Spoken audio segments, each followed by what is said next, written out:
야, 너 셀트리온이라는 회사 들어봤어?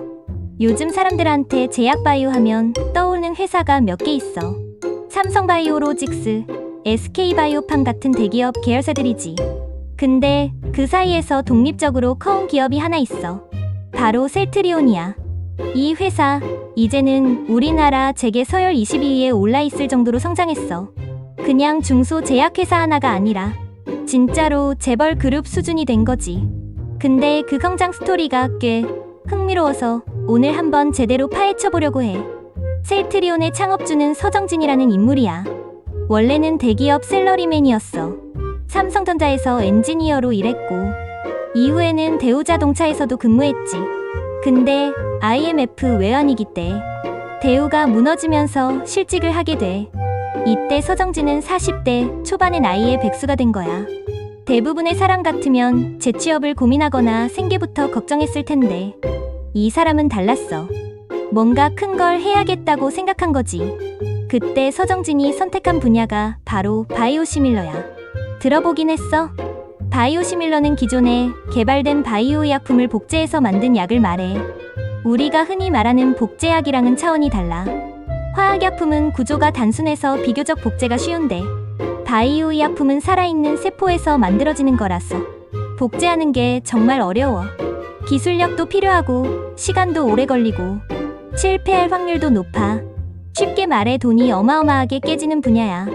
근데 서정진은 이걸 하겠다고 마음먹었고 2002년에 셀트리온을 설립했어. 초창기에는 진짜 말도 안 되는 고생을 했다고 해. 바이오 기술은 있는데 돈이 없고 투자받기도 어려웠지. 그래서 서정진이 택한 전략은 기술을 개발해서 해외 제약사에 인정받는 거였어. 셀트리온이 본격적으로 세계 무대에 이름을 알린 건 2012년. 유럽의약품청에서 세계 최초로 항체 바이오시밀러 렌시마의 허가를 받아낸 거야. 이게 얼마나 대단하냐면 글로벌 제약사들도 쉽지 않은 성과를 한국의 작은 회사가 해낸 거지. 그리고 2016년에는 미국 식품의약국의 승인도 받아냈어. 미국은 전 세계에서 제약 관련 규제가 가장 까다로운 나라야. FDA 승인을 받았다는 건 곧 기술력과 품질을 세계적으로 인정받았다는 의미지. 이때부터 셀트리온은 바이오 업계의 다크호스가 됐고 본격적인 글로벌 시장 공략에 나서 회사의 이름도 꽤 의미심장해. 셀트리온이라는 이름은 그냥 멋져 보여서 지은 게 아니야. 셀은 말 그대로 세포, 트리온은 항체, 수용체, 리간드의 세 가지 핵심 요소를 의미해. 세포를 기반으로 한 세 가지 조합 기술로 승부를 보겠다는 의미가 담겨 있는 거지. 창업부터 이름까지 회사 전체가 바이오의 진심이었던 셈이야. 서정진은 경영자로서도 굉장히 독특한 사람이야. 대놓고 나는 전공자도 아니고 제약도 몰랐다고 말하면서도 투자자들 앞에서는 자신감 넘치는 모습으로 유명했지. 그런 자신감이 결국은 회사를 여기까지 끌고 온 원동력이기도 했고. 근데 이 사람이 2020년에 은퇴 선언을 해. 창업주가 떠난다고 하니까 시장도 좀 흔들렸지. 그런데 2년 뒤 다시 경영 일선으로 복귀해. 이유는 단순했어. 내가 없으니까 회사가 힘을 못 받는다.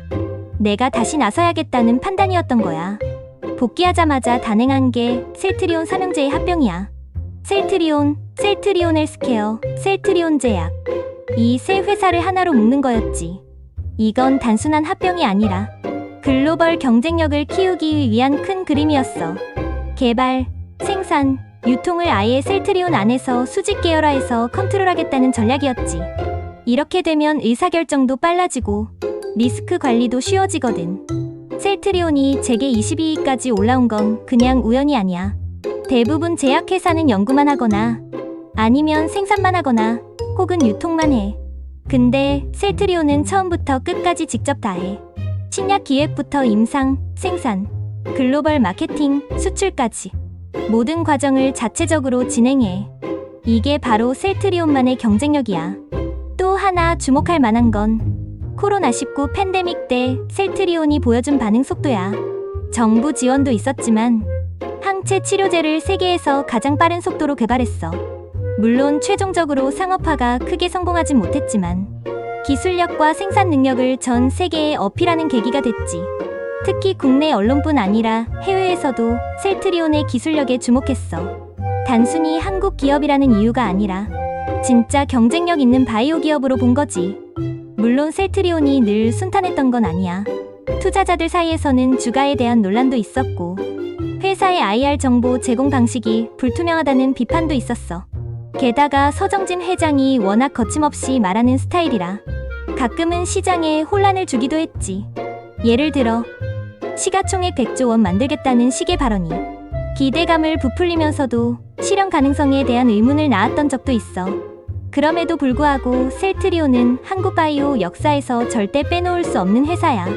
세계 최초로 항체 바이오시밀러를 상업화한 기업이고 FDA와 EMA라는 세계 양대 제약 규제 기관의 인정을 동시에 받은 몇 안 되는 회사 중 하나지. 이런 실적은 국내 제약사뿐 아니라 글로벌 빅파마들과 비교해도 절대 뒤처지지 않아. 서정진은 이제는 바이오뿐 아니라 AI, 빅데이터 같은 미래 기술에도 관심을 갖고 있어. 그리고 셀트리온을 100년 기업으로 만들겠다고 선언했지. 단기적인 성과보다는 장기적인 산업 생태계를 키우겠다는 목표야. 실제로 최근에는 항암제, 희귀질환 치료제 등 새로운 분야로도 진출하고 있어. 자, 정리해보자. 셀트리온은 단순한 제약회사가 아니야.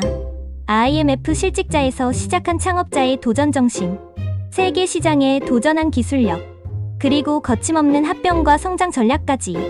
셀트리온이라는 이름에는 수많은 이야기와 땀이 녹아있어. 대한민국 바이오 산업의 오늘을 만든 대표 주자 중 하나로 앞으로도 계속 주목해야 할 기업임은 분명하지. 그러니까 다음에 제약회사 얘기 나올 때 셀트리온 얘기 꺼내면 괜히 전문가처럼 보일걸? 그리고 혹시 모르잖아. 다음 글로벌 히트 바이오 의약품이 셀트리온에서 나올지도 말이야.